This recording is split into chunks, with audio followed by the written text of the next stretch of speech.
Welcome back. Today we're going to work on a bridging escape from bottom mount. It is often referred to as the trap and roll or the UPA. We just call it a bridging escape. We're going to use a movement that we've worked on in class before called the torque bridge.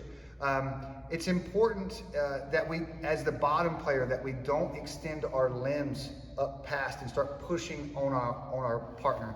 That is a recipe for them taking our back. It's a recipe for getting armbarred and some chokes and stuff. So just, you are completely in a defensive posture as long as your opponent covers your hips with their hips.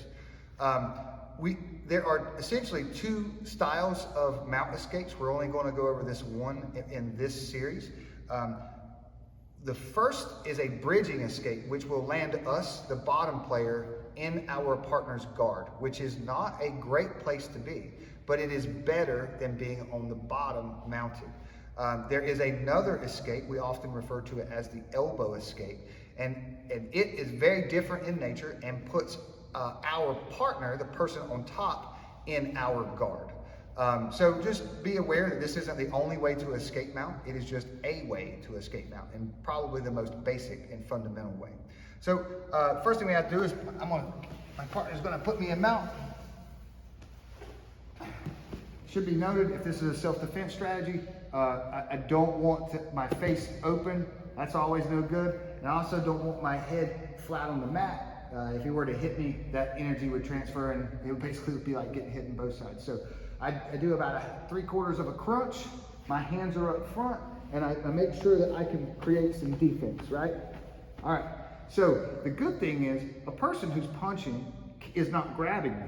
And regardless of the situation, this escape works well, but a person who is intent on striking me gives me all the tools that I need, and we'll talk about that in a second. But so my first strategy is to acquire one of his arms, and I'm gonna bridge him to my left, and then we'll change the angle a lot, so don't worry. I'm gonna do so by reaching a cross grip. Note that I'm not reaching up here into his collar. That's no good for me. I'm gonna reach across into their elbow pit.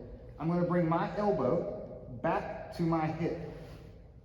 And now there's a piece of cloth right behind him that I'm going to grab, and I'm going to bring that elbow to my hip, bringing my partner really close to me. I want to take these. If I have my partner's right arm, I want to trap his right ankle with my ankle. Bring my left foot in close to my butt, and now I'm just going to look where I want to go. My hips come not just up, but they torque to the direction that I want to go, ending me in guard. Now, should be noted, once we're in guard, I need to start getting inside position and working my way to a pass. I do not want to be lazy in here and then mess around and get tangled up in his guard. So that's no good. Let's look at another angle here. All right. So I'm going to reach a cross grip into the fold of his elbow. Okay, I'm going to bring my elbow to my hip. There's a piece of material here right behind his armpit. I'm going to bring my elbow to my hip.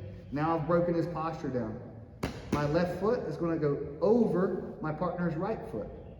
My right foot is going to come close to my butt and in the center between his legs.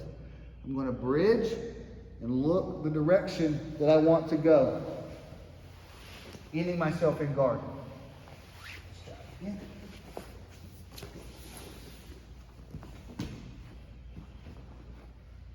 Cross, elbows. Keep it tight. I'm going to look where I want to go and bridge.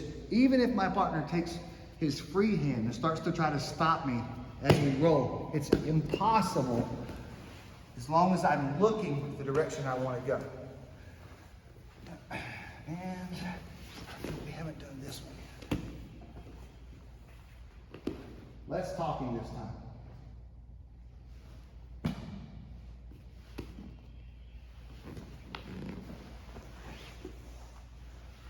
So, there you have it.